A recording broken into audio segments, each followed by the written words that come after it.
Et il me faut quelque chose, un spectacle à massacrer, un placement de produit pour une autre parfum, n'importe quoi. Il me faut 2000. J'ai besoin d'un article sur le garde des Sceaux. Une humiliation publique.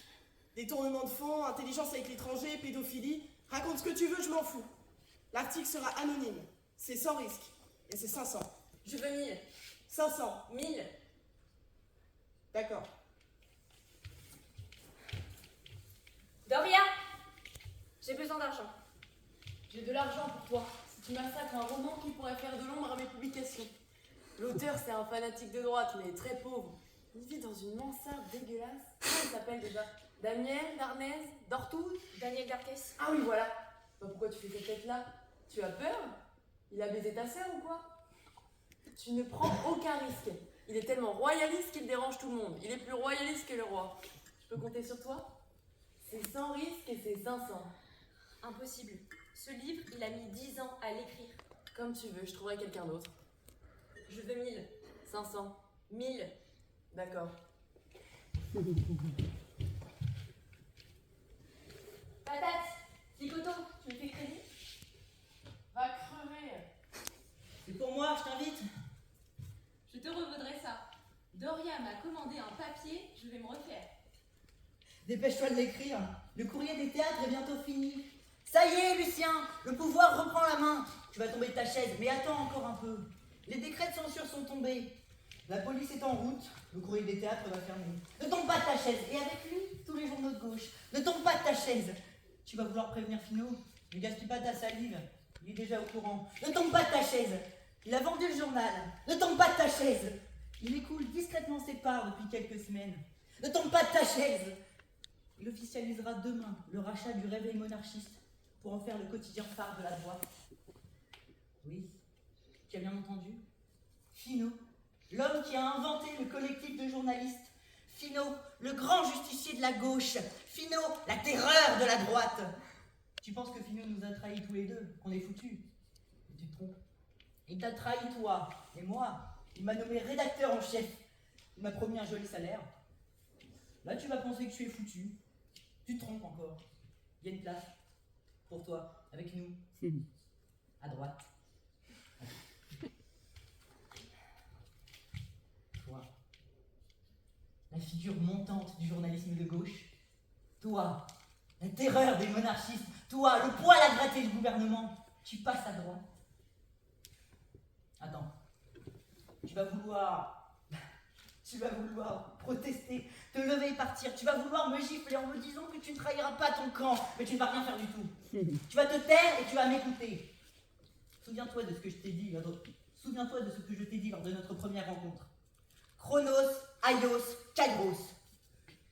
Donne-toi la durée, saisis les occasions et tu accompliras ta destinée. Dans la France d'après, un nom et un titre seront des richesses supérieures au talent. Il te faut une ordonnance du roi qui te rende le nom et le titre de tes ancêtres maternels. Et la seule manière de l'obtenir, c'est de la demander en échange, en récompense des services que tu rendras à la couronne, donc au pouvoir, donc à la droite. Attends, tu vaux cher, tes articles sont craints. Voilà ce que tu vas faire. Tu vas démissionner publiquement du courrier des théâtres. Attends, dans une tribune au vitriol, tu porteras les stockades, tu chargeras la gauche. Attends, tu diras que tu n'es plus de gauche parce que tu n'as pas oublié tes ancêtres morts sous la guillotine. Attends, parce que tu refuses un monde où tout se vaut. Attends, parce que la religion et la monarchie sont les deux vérités éternelles. Attends, parce que tu crois au péché originel davantage qu'à la rédemption. Affirme les clivages, attise les peurs, agite le spectre de la guerre civile. Après l'invention de la sèche et du héron, ce sera ton second acte de naissance. Tu vas renaître de droite. Attends. Tu vas encore vouloir tomber de ta chaise, mais ce n'est pas fini. Attends. Une fois ta tribune publiée, ta trahison consommée, tu épouseras Madame de Bargeton. Oui, tu vas épouser la sèche. Avec ce mariage, tu verrouilles ta particule, et au passage, tu empoches un joli pactole. Comme tous les mariages, il ne s'agit pas d'amour. C'est un placement. Louise t'espère. Elle t'a pardonné. Elle veut que tu le saches. Elle m'a chargé de te le dire. Elle est prête. Mesure ta chance. Oublie ton orgueil.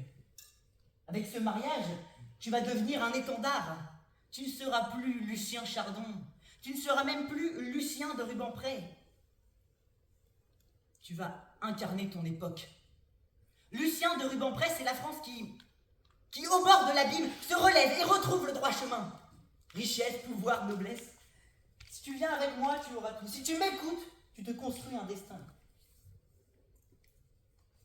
Oublie la poésie, oublie ta jeunesse, oublie tes promesses. Dans 6 mois, tu es député, ministre ou conseiller du roi. Maintenant, tu peux tomber ta chaise. Picoteau, patate.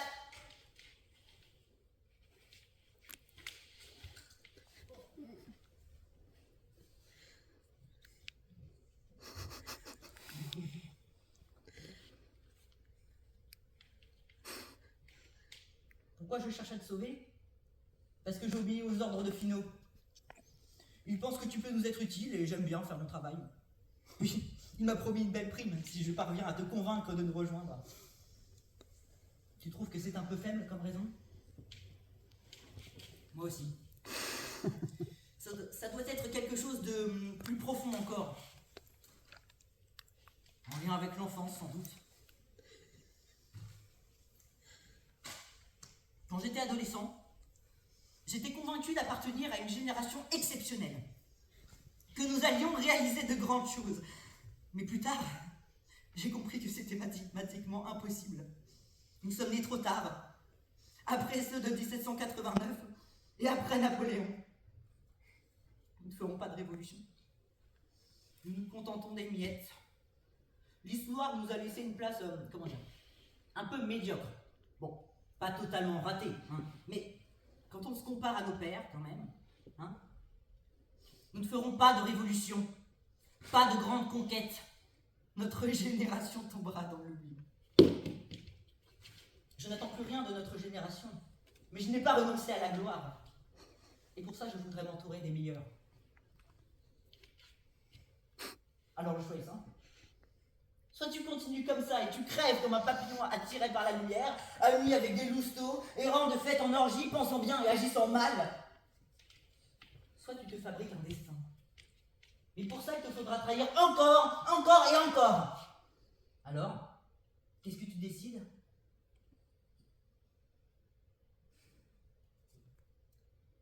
La politique me donnera ce que la littérature m'a refusé.